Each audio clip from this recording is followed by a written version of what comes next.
ये आदमी एक्चुअल में प्रेग्नेंट था।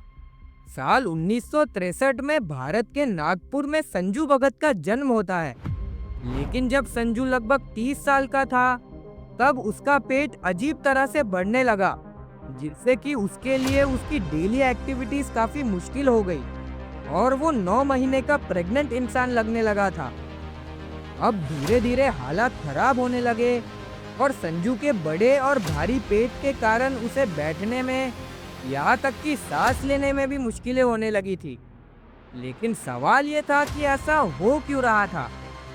खैर, साल 1999 में हालात इतने खराब हो गए कि संजू को हॉस्पिटल में ले जाया गया, क्योंकि वो मुश्किल से ही सांस ले पा रहा था। डॉक्टर्स ने ये मान लिया था कि उसके पेट में एक बहुत बड़ा ट्यूमर है।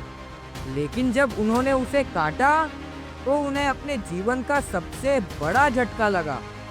संजू के पेट के अंदर एक आधा डेवलप्ड हुआ बच्चा था। पता चला कि संजू को एक ऐसी बीमारी थी जो 5 लाख जुड़वा बच्चों में से सिर्फ एक को ही होती है। संजू की मां ने असल में 2 जुड़वा बच्चों को गर्भ में रखा था, लेकिन जुड़वा बच्चे पैदा नहीं हुए। संजू ने अपने उस जुड़वा भाई या बहन को अपनी मां के गर्भ में ही अब्सॉर्ब कर लिया था। वो अंडर डेवलप्ड जुड़वा बच्चा संजू की बॉडी में अपनी मां की गर्भ में ही अटैच हो गया था और फिर 35 साल से ज्यादा समय तक संजू के पेट में बढ़ता रहा। फाइनली डॉक्टर्स ने सक्सेसफुली उस पैरासिटिक ट्विन या जुड़वा बच्चे को संजू के पेट से निकाल दिया और संजू की जान बचा ली गई।